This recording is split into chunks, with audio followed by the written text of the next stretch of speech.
nous a donné les privilèges, où il nous a fait les privilèges de devenir enfants des dieux. Si on nous pose la question de savoir pourquoi nous aimons Jésus, on aura le courage de répondre que c'est lui qui nous a aimés en premier. Fidèles amis téléspectateurs, bonjour et bienvenue dans Destinée Glorieuse. Shalom peuple des dieux, shalom Kinshasa, shalom partout où vous nous trouvez. Nous sommes sur BSC Télévision, donc cette émission qui se passe aujourd'hui chaque dimanche à partir des 16h et la rediffusion c'est le mercredi à 11h. Alors je suis sur ce plateau avec un homme des dieux qui parle bien. Il va se présenter tout juste après. Comme j'ai toujours l'habitude de le dire dans cette émission, nous avons cette rubrique qui est intitulée Verset du jour. Verset du jour d'aujourd'hui est dans 1 Pierre 3 au verset 17. Alors on prend le verset du jour, on se retrouve tout juste après.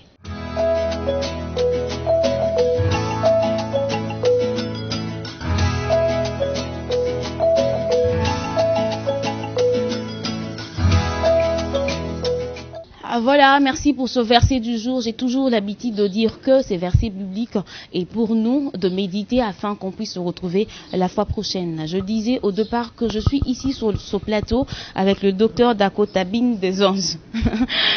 Docteur, bonjour et bienvenue. Bonjour maman Alice Kabango, que Dieu vous bénisse. Amen. Je suis très contente de vous recevoir. Alors, parlez-nous de votre histoire avec Jésus. Comment c'est arrivé que vous soyez docteur? Bon, je peux dire que j'étais d'abord un enfant de Dieu comme tout le monde, à l'école à l'église où j'ai commencé l'ensemble de témoins de Christ. Je profite de saluer mon père spirituel, le pasteur Yamba Chilundu, le docteur Mukendi Mubakemeshi et le représentant Kabongo Lumono, où j'ai été formé et j'ai suivi les processus normaux et diacre et modérateur et jusqu'à aujourd'hui docteur. Donc vous avez un parcours normal avec Christ. Mais c'est toujours comme ça. Il y a des gens qui brillent des étapes, qui se réveillent un matin, qui deviennent des pasteurs, des docteurs. Ils ne suivent pas le processus normal. Moi, mes pères sont là, malgré que moi aussi je suis devenu père de père. Okay. Mais mes pères sont là. Gloire à Dieu. Merci de répondre à notre invitation. Nous sommes en train de parler aujourd'hui de Gethsémani. Gethsémani, c'est le thème même de l'émission d'aujourd'hui, de Destinée Glorieuse aujourd'hui. Nous parlons de Gethsémani. Alors, docteur, dites-nous, qu'est-ce que vous entendez par ce mot Gethsémani? Bon, lorsque vous me parlez de Gethsémani, c'est vrai, c'est un thème que j'ai beaucoup aimé, mais ce thème-là me fait beaucoup peur. Pourquoi? C'est la dernière soirée où le Seigneur sera arrêté, parce qu'après Gethsémani, la journée qui va suivre, c'est la mort du Seigneur. Si vous voulez retenir quelque chose de la vie de quelqu'un, il faut suivre les derniers jours de sa vie.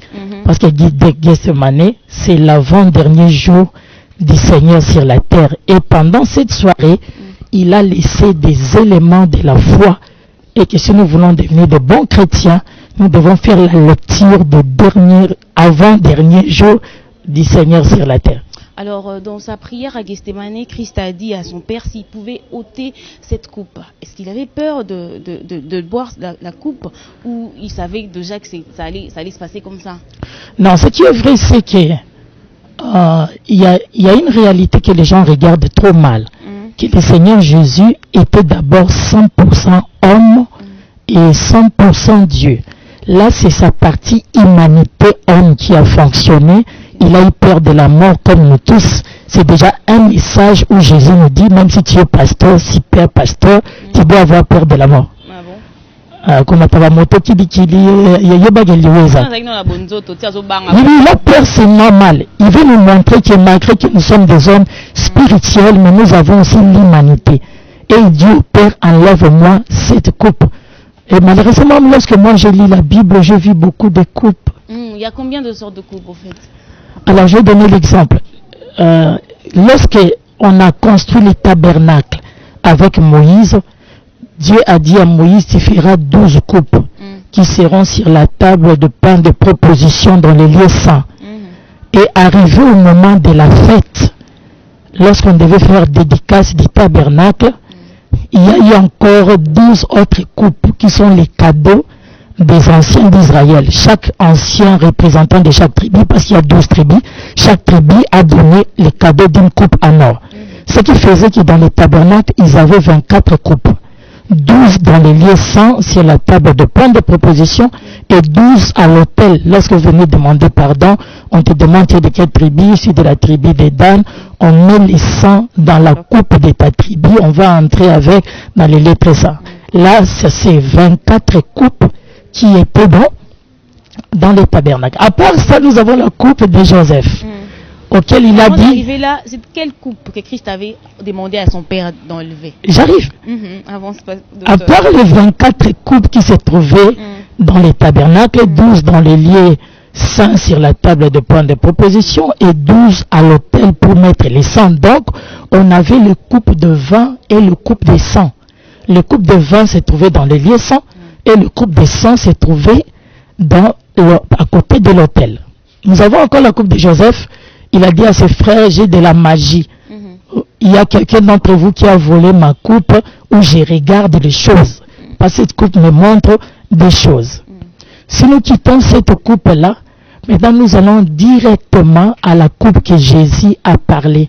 Seigneur, enlève cette coupe devant moi. Donc nous arrivons à la définition selon laquelle la coupe sont les réalités de notre vie. Alors là, je suis en train de dire, maman Alice, quelle est la coupe que tu es en train de voir? Parce que chaque jour de ta vie, tu bois une coupe. Ah bon? M'expliquez ça un peu. Comment est-ce que chacun de nous a une coupe? Je donne un exemple. Je me réveille un matin, on m'a tiré une balle. C'est une coupe que j'ai bu. Je me réveille un matin, on m'a volé. C'est une coupe que j'ai bu. La coupe, c'est vraiment des souffrances. Mais attendez, il y a aussi la coupe de bonheur. Maintenant, ma question est de savoir à quel moment Jésus est en train de demander cela. Il est à Gethsemane. Mais il est en train de souffrir à l'ennemi déjà. Donc, mais est-ce que vous savez qu'au moment où Jésus était à Gethsemane, en train d'enlever que Seigneur, enlève-moi cette coupe. Au même moment-là, l'un de ses disciples, Judas, n'était pas là. Il est resté avec combien de disciples? 11. Parce que Judas va se trouver à Sion sur la montagne en train de négocier avec les sacrificateurs pour vendre Jésus. Ce qui est cette coupe-là, c'est Judas qui va lui donner de boire ça. Maintenant, au même moment qu'il était à Gethsemane, si vous lisez très bien, nous sommes dans le livre de Matthieu, chapitre 26, chose étonnante, Jésus a fait 3 mouvements. Il est avec ses disciples, il leur dit, attendez-moi, j'arrive. Tout sur la montagne, il monte avec les 11 là, il leur laisse, il prend 3, il monte avec et il leur laisse et il prend encore lui-même et il monte. C'est qu'il y avait 3 niveaux à Gethsemane. Le niveau de les autres disciples, si nous prenons moins Judas, ceux qui sont restés 11, moins les 3 qui vont monter avec lui, c'est que nous avons déjà 8. Donc il a laissé 8. Il est monté avec 3. Il disait quoi entre-temps? Non, c'est le principe de la divinité. Jésus, avant de partir, c'est son avant-dernier jour. Il a montré l'ordre des disciples. Tantôt nous l'évoquons moins parce que la doctrine ne le permet pas. Mais les disciples sont restés dans l'ordre. Et c'est les 3 là qui sont restés les pères de l'Église. Nous aurons Jean, nous aurons Pierre, nous aurons Jacques. Il a montré déjà la différence. Mais le problème est que à quelques jours de sa mort, donc il va mourir le matin, parce que ce même soir, on va le juger. Mais comment il a fait 3 niveaux? Son père l'avait déjà tenu au courant de ce qui allait se passer à Gethsemane. Il le savait. Voilà pourquoi il a demandé, enlevez-moi cette là, coupe. Humainement parlant, il demande à son père d'ôter la coupe. Jésus a eu la chance de voir toute la scène de sa mort. Comment on va les déshabiller, comment on va les tuer, il a vu ça. En tant qu'humain, il ne l'a pas supporté. Il a demandé que Père enlève cette coupe. Ce que nous sommes en train de dire, toi et moi, c'est que la coupe, c'est la croix. La coupe, c'est la croix. C'est la couronne d'épines. C'est la flèche qu'on a mis sur ça. Côte, toutes ces choses-là, c'était la coupe qu'il a vue. Les injures, les humiliations, c'était ça la coupe. Alors regardez-moi la caméra et dites-moi à cette personne-là qui est en train de vivre les coupes, je suis en train de parler des coupes de malédiction par exemple, comment il peut se tenir? Alors je suis en train de dire à un enfant de Dieu qui est en train de me suivre maintenant, quelles que soient les coupes que tu es en train de rencontrer dans ta vie, tout comme Jésus, il a dit Père enlève-moi cette coupe. C'était quoi la coupe? C'était le fouet qui est là ici chez Pilate, les déshabillements, les clous, tout ce que nous connaissons à la croix, les flèches, les couronnes d'épines. Il a dit, Père, enlève. Mais Père a dit, non, je ne peux pas l'enlever. Mais pourquoi? Parce que Jésus devait souffrir, afin que toi, tu ne souffres pas. Il a accepté de boire cette coupe, afin que toi et moi, nous assistons à une autre histoire de la grandeur. Maintenant, je suis en train de te dire, si tu pries, Dieu va enlever la coupe qui est devant toi, parce que Jésus l'a accepté pour toi et moi. Amen. Dieu l'a accepté pour toi et moi, pour nous tous. Je suis en train de dire que nous sommes sur ce plateau avec le docteur Dakota. Avec lui, nous sommes en train de parler de Gethsémani. Docteur, dites-nous qu'est-ce qui s'est passé en réalité à Gethsémani. Moi, j'ai souvent dit, à Gethsémani, il y avait le combat entre deux montagnes. Parce que Gethsémani en soi était une montagne. Jésus est sur la montagne de Gethsémani. Au même moment, Judas est sur la montagne de Sion. Donc deux montagnes en train de se battre. Et qu'est-ce qui est arrivé le matin? Judas a vendu Jésus, c'est des sacrificateurs. Il a reçu 30 pièces d'argent. Mais regardez, un jour avant Gethsémani, Jésus était dans la famille des... Comment on l'appelle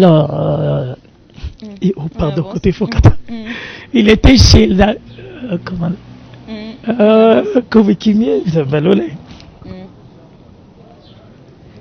Jésus était chez la famille de Lazare. Il y a eu la sœur de Lazare, Marie, qui est venue mettre le parfum d'albâtre dans les pieds de Jésus. Ce parfum a coûté 300 deniers. Là, c'est un jour avant. Et la journée qui va suivre, c'est maintenant Judas qui va le vendre à 30 deniers. C'est quelle histoire là? On vous donne un parfum de 300 deniers, supposons un lundi, et un mardi, on vous vend avec 30 pièces. Il n'y a que le chiffre 30 qui se répète. Et ça se passe où? Ça se passe dans le temple. Jésus est à côté de ses disciples. Il voit déjà qu'une coupe arrive, parce que Judas n'est pas là. Et la même soirée là, il a dit à Judas, va faire ce que tu veux faire. Et il va quitter la chambre haute, là où il a fait la sainte scène avec ses disciples. Il se dirige vers Gethsémani. Il savait que Judas savait qu'il part à Gethsémani. Et il a pris l'argent. Moi, j'ai souvent dit aux gens, Judas n'a pas vraiment fait une mauvaise chose. Il n'a accompli que son destin. Ah bon? Parce que nous verrons que Joseph a été vendu par Judas. C'est Judas qui avait dit à ses frères, vendons Joseph. Et plus tard, nous verrons que c'est Judas Iscariote qui va vendre Jésus. D'ailleurs, Iscariote n'est pas son nom. Il s'appelle Judas. Iscariote, c'est son village. C'est comme nous appelons Jésus de Nazareth. Iscariote, c'est son voyage. Alors, attention avec les gens qui vivent à Iscariote. Iscariote, c'est la vie des traîtres. La vie des gens qui vendent les autres. La vie de la trahison. Il ne faut pas être un habitant d'Iscariote. Les habitants de là, ils étaient des traîtres. Toute l'histoire des Iscariotes a toujours été une histoire de la trahison. Toute histoire de Iscariote a été une histoire de la trahison. Alors, j'étais en train de dire que nous sommes sur ce plateau avec un docteur. Avec lui, on est en train de parler de Gethsémani. Docteur, dites-nous, qu'est-ce qu'on peut retenir de Gethsémani?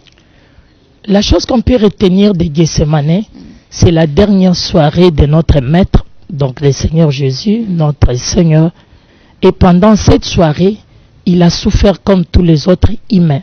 Il n'avait pas voulu mourir. D'ailleurs, il était jeune, à l'âge de 33 ans. Est-ce qu'il avait la possibilité de refuser de prendre cette coupe aussi? Oui, il pouvait les refuser. Mais le problème, c'est que lorsque vous lisez Matthieu chapitre 26, on a dit c'est l'accomplissement de ce qu'avait annoncé le prophète. Il n'avait plus de choix. Il ne devait que boire cette coupe-là. Bon, il y a la partie humaine qui a fonctionné et la partie divine fonctionnant après, Père, que ta volonté soit faite. Il a commencé par la partie humaine et il a terminé par la partie divine. Il a laissé la volonté de Dieu agir. Il a laissé la volonté de Dieu agir. Docteur, dites-nous, pour ces gens-là, c'était à cause de nous. C'était à cause de nous qu'il est passé par Gethsémani. C'était à cause de péché. Oui, parfaitement. Mais alors, il y a des gens qui sont en train de retourner encore Jésus à la croix parce que à Koufele Bissot. il est mort pour nous, mais les gens parce qu'il y a d'autres personnes qui sont encore de l'autre côté, au bas de la croix. Je veux que vous puissiez lancer un appel à ceux-là qui sont de l'autre côté de venir nous rejoindre au bas de la croix. Alors je leur dirais, Jésus qui était 3 fois saint, qui n'a pas péché, parce que la Bible ne nous parle pas de son péché, et il n'a jamais péché, mais il a accepté de porter ton péché, mon péché, il a accepté toutes les humiliations, mourir à la croix nu, devant ses frères, devant sa mère Marie, afin que toi et moi nous soyons sauvés. Sache que l'œuvre de la croix n'était pas un hasard. Jésus a donné sa vie pour que toi et moi nous soyons sauvés. Je t'invite au bas de la croix, abandonne tes péchés, reçois le Seigneur Jésus comme Seigneur et Sauveur, afin que tu trouves la vie et la vie éternelle. Abandonne tout ce que tu as, viens chez Jésus pour que tu puisses avoir la vie, mais surtout la vie éternelle. On va se retrouver à la droite du Père si Christ tardait à revenir. On a qui ça, mais s'il revenait, on se voit à la droite du Père. Alors, on va parler de la coupe de la bénédiction. Est-ce qu'on a parlé de la coupe de Christ? C'était la coupe de malédiction, docteur. Maintenant, si nous voulons parler de la coupe de bénédiction, nous allons parler maintenant des 24 coupes qui étaient dans les tabernacles. C'est que lorsque le souverain sacrificateur arrivait dans les temples le matin, avant qu'il commence à sacrifier les béliers, les taureaux, Dieu a donné une loi à Moïse. C'est qu'il doit d'abord entrer dans les lieux saints. Il y a des pains, des propositions, il y a 12 coupes, ils vont boire du vin, ils vont manger le pain, après ils vont travailler. C'est que Dieu est en train de nous dire quoi? Lorsque nous venons à lui, avant même que nous commençons à lui servir, il nous donne la coupe de bénédiction. Les gens pensent que la bénédiction vient après, ou que la bénédiction vient avant. Aucun sacrificateur dans le tabernacle de Moïse ne pouvait entrer, travailler s'il ne boit pas la coupe, et une coupe en or. C'était une coupe de bénédiction. C'était la coupe de bénédiction. C'est que Dieu nous bénit avant les services. Comment ça? Mais sauf que nous le voyons après. C'est spirituel d'abord. Oui, parce qu'en réalité, il y a une différence entre bénédiction et richesse. Deux choses différentes. Tu peux être béni, mais tu n'es pas riche. Parce que la bénédiction est spirituelle. Vous allez préférer quoi? Vous allez préférer la bénédiction ou la richesse? Moi, je préfère la bénédiction. Parce que la bénédiction, elle peut ou ne pas devenir physique. Mais la bénédiction nous amène dans la vie éternelle. Comment est-ce que la bénédiction ne peut pas être physique? Alors prenons l'exemple de l'apôtre Paul qui est mort avec une écharde.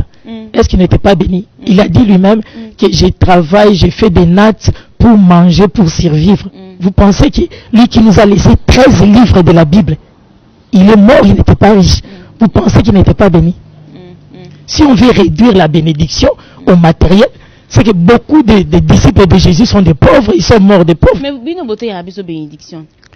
Ce qui fait que soit spirituel, mais c'est ça l'erreur des églises de la RDC, c'est ça notre erreur. Ah, je demande pardon pour tous les hommes de Dieu qui prêchent ça. Cherchons d'abord pardon, cherchons d'abord la bénédiction spirituelle. Parce que la bénédiction spirituelle nous amène vers la vie éternelle. Je peux ou ne pas être riche financièrement, mais je cherche d'abord la bénédiction spirituelle.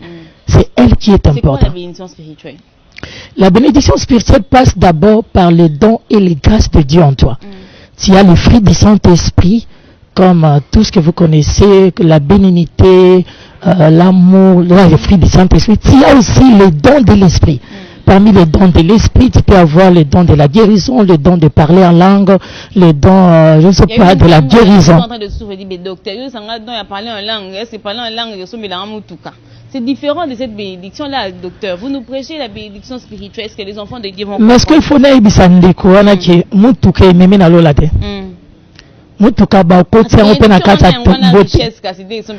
c'est ça ce que nous cherchons. C'est ce que les humains en général nous cherchons, avoir une veste comme ça, avoir des parcelles. Mais ce n'est pas ça ce qui est important.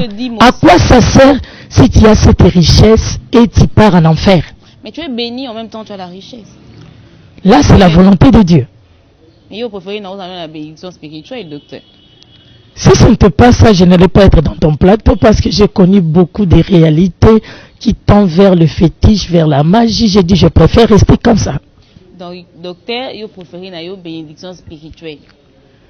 C'est comme ça que vous nous prêchez. Je peux te donner un exemple. Je pense que les hommes de Dieu qui sont en train de me suivre me donneront raison. On espère. Lorsque Jacob est arrivé dans la maison de Laban, il a reçu la bénédiction de son père, non? Son père, oui. Ayibi Lipambolia et Saou. À quel côté a oncle Nabango Laban a travaillé 7 ans pour et a Rachel 7 ans pour Léa, a bimi na grande richesse. A bandi maintenant koya nanzela. Baby c'est ndekone Saou azoye la yo bozo silana. A obomayo. Maintenant regardez ba cadeau au Jacob a Pesaki et Saou. Si vous regardez au cas moi, 20 chameaux, 200 moutons, 100 chèvres. Nous parlons même pas. Faut tout ça, on te traduire, on a valeur à l'élo. Ce n'est pas moins de 100 000 $. Mais est-ce que la réponse est ça? Je n'en ai pas besoin, Dieu aussi m'a béni. Dieu l'a fait bénir. Comment ça ou babo tolio bénédiction? Jacob a joué bénédiction. Ayana bantaba, ba chamo, ba chèvre, aye au père celui n'a pas besoin de Zambe papa mbolinga. Mais qui avait maintenant, et ça était devenu riche. Il avait la richesse, mais il n'était pas béni. Est-ce que le fidèle comprenne aussi qu'il y a la bénédiction spirituelle? Tantôt c'est notre défaut en tant qu'homme de Dieu, nous n'expliquons pas très bien. Nous n'expliquons pas très bien.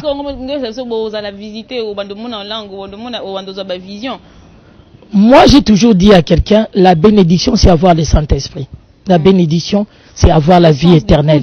Tu peux ou ne pas avoir la richesse matérielle, mais mère avec Jésus et garde le Saint-Esprit en toi. Amen. C'est ce qui est important. Tu peux ne pas avoir de voiture, mais tu as Jésus. Jésus, c'est la richesse. Voilà. Alors, est-ce que vous nous prêchez? Est-ce que les fidèles comprennent que à ta koufi mais docteur, il y a un sens sur le bâti que au koufi bidaka et koki samité. Mais maintenant, même dans le domaine de promesses, maman Alice, Abraham sort de ta patrie, je ferai de toi quoi? Le père des nations, je te bénirai. Abraham a koufa atiki bana combien? Atiki Ismaël, atiki Isaac, na bana 5 abota na Ketura. Moi nanaye Isaac abotika bana mibale. Aboti Jacob na Esau qu'on vient de parler maintenant là. Et Jacob a obota bana combien? Abota bana 12. Et plus tard tombe au na Égypte. Des Bibles lobi ke ba komi telme belé pharaon mo ateleme photo boma bango mais nzamba la ki Abraham tu seras père de mititude mais Abraham a moni mititude wana te mititude mais c'est ça la vérité. Je suis rentré en RDC pour corriger. Non, ça dépend d'une personne à une autre. Il y a des gens que Dieu promet, tu vas le voir. Mais il y a des gens qui promettent, si moi on a bénéficié en Rosario, au matin RDC d'Ingangote. En 4e génération, moi je bénéficie pas de la bénédiction. Maté RDC d'Ingangote. Angaga Obala, aussi ma pango, yamba ma pango. Haïti na 3e, 4e génération. Parce que Dieu est toujours en train de te compter. Non mais est-ce que Dieu peut promettre à quelqu'un quelque chose même temps pas couper oui. Il avait promis, il n'est pas un homme pour mentir. Maintenant, le problème c'est que il promet à ma génération future ou il promet à moi? Nous avons une mauvaise lecture de la vie, c'est l'erreur des Congolais. Erreur Nabi Sezani. Tu penses que toi c'est toi. Nous devons changer ça. C'est-à-dire? Si ton enfant bénéficie de ton parcelle, c'est toi. Parce que toi tu penses que toi c'est toi. Mais l'enfant qui bénéficie après toi, voilà pourquoi tu dis qu'il a un bon héritage. Nous t'as comme bangé à l'âge de 80 ans. Non, celui qui vient dans tes entrailles, la Bible dit, je bénirai les fils de tes entrailles. Si ton fils bénéficie, c'est toi, pourquoi tu veux seulement toi? C'est moi toi. Mais quand je suis un docteur, je suis venu dire la vérité. Parce qu'on confond la bénédiction de la richesse. C'est ça notre drame. Dieu dans sa souveraineté peut te donner les dés. Imaginez Esau a pleuré devant son père. Papa bénis-moi. Son père lui dit quoi? J'ai déjà béni ton frère, je n'ai plus la bénédiction. Papa cherche même une petite bénédiction. Il suivait maintenant les paroles que papa dit. C'était presque la malédiction. Mais lorsqu'il se rencontre avec son frère, après combien des années? 20 ans. 7 ans pour Rachel, 7 ans pour Léa, 6 ans pour son salaire. Après 20 ans, il se rencontre avec Esau et ça dit, je n'ai pas besoin de ton argent, je suis devenu riche. Garde tout ce que tu as. Dieu m'a aussi béni, moi aussi j'ai l'argent. Mais les dieux est resté les dieux de Jacob. Lorsque nous prions, on ne prie pas les dieux de Saul.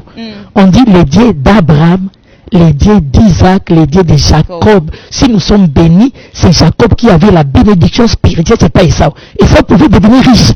Même plus riche que Jacob. Mais la lignée, la bénédiction n'était pas avec lui. Parce que la bénédiction, c'est pas l'argent. La bénédiction, c'est pas l'argent. La bénédiction, c'est dans les spirituels, vous l'avez dit. Alors, on est en train de chuter, vers la fin de notre émission.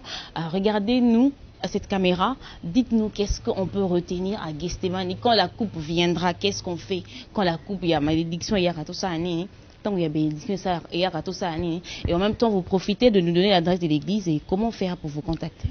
Alors, lorsque la coupe arrive, le Seigneur nous a donné un modèle. Notre Seigneur n'a pas refusé la coupe. Il a prononcé la deuxième parole en tant que Messie. Il a dit que ta volonté soit faite. Alors je ne vais pas décourager quelqu'un qui me suit. Si la coupe devient devant toi, sache que la volonté Nzambe ndesala. Nzamba ko permettre pe baboyo. Nzamba ko permettre pe mbongo ebungi. Nzamba ko permettre pe malade ye. Mais kaka Nzambe wana pas pesa la résurrection.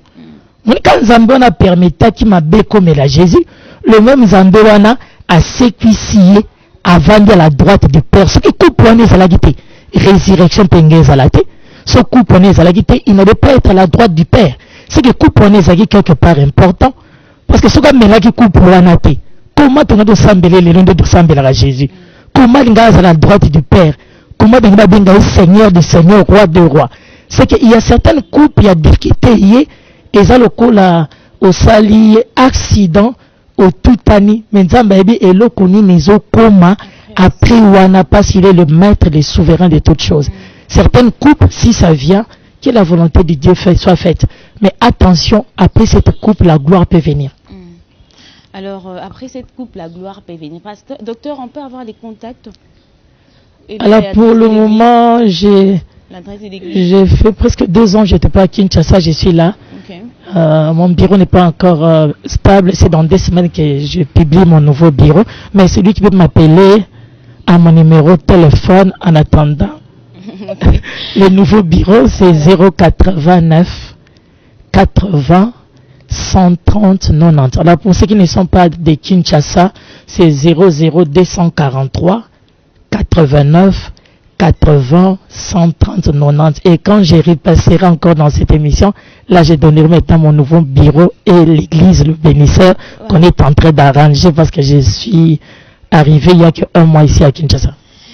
Alors Père, s'il est possible d'enlever cette coupe, non pas ma volonté, mais que ta volonté soit faite. Amen. C'était Gethsemane, le thème de notre mission qui passe désormais à BSC Télévision chaque dimanche à partir des 16h. Nous sommes arrivés à la fin de cette émission. Si cette coupe-là venait, accepte-la. Voilà, après cela, il y aura la bénédiction céleste. La résurrection. Voilà, la résurrection également. On était là avec le docteur. Merci de répondre à notre invitation. Le peuple de Dieu, merci de nous choisir. Merci de nous suivre. Merci d'inviter les autres. Aux internautes également, nous vous saluons. Nous vous disons merci de nous soutenir. Merci pour vos prières. Merci pour vos encouragements également. Si Christ tardait à revenir, comme j'ai toujours l'habitude de le dire, on se retrouve le dimanche prochain, toujours avec le même plaisir. Au revoir.